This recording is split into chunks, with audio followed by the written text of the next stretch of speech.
My challenge to you is simple, and my challenge to you is this.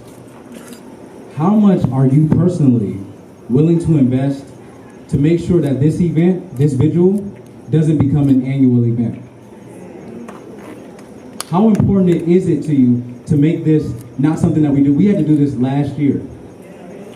Trayvon Martin. We had to do this the other year. Troy Davis. I'm getting tired of doing this. I don't want to do this. And so one thing I want you to realize, one thing I want everyone to understand, is that any sort of successful movement, any sort of social justice change takes personal sacrifice, and it takes a sustained effort. If you think that the bus boycotts that happened didn't take personal sacrifice, ask the people that had to walk to work every day instead of take the bus.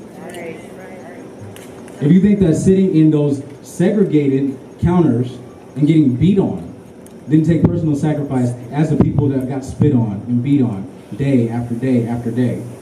It's a continued personal investment in making sure that the ideas that we have and the solutions that we have actually come to fruition. And I can guarantee you one thing: the people who are the perpetrators of the problems are counting on you all not being personally invested enough to do something about it.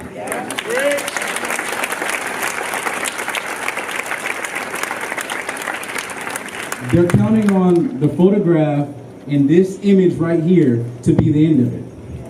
But my mission and my challenge to you is to make this not the end of it. So when Anthony Driver comes up here and talks about an outlet, right, for our anger, for our enthusiasm, for our intellect, we gotta follow through on that stuff. We gotta get involved, and it takes personal sacrifice. So I wanna talk about one other action step that we can take, and for all the national news organizations here, one step that anyone nationally can take, and that is the implementation of officer camera programs. How many?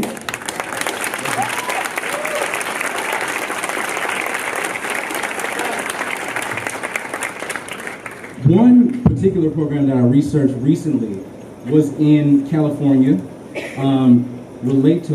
Rio Leighton Police Department implemented in 2012. And I just want to give you some stats again, just for you to understand how successful small police accountability programs can actually be. In the first year that the cameras were introduced in February 2012, the number of complaints filed against police fell by 88% compared to the previous 12 months. And the use of force by officers fell by almost 60% in that same time period. If we can have that sort of impact in one city, think what you could do nationwide. That's just one program. So there's an exploratory committee, there's our push. We're going to be having a social media campaign and a campaign on the ground to make sure to push for these police enforcement programs and police accountability programs.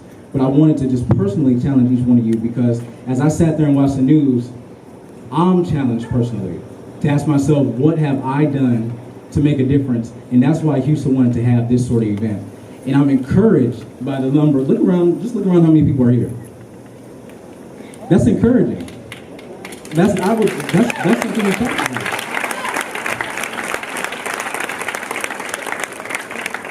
If this many people are invested in making a change, we're going to get solutions to the problem. So I'm going to transition into the next part of our campaign, but thank you all for coming out, and I'm encouraged to work with each one of you. Thank you.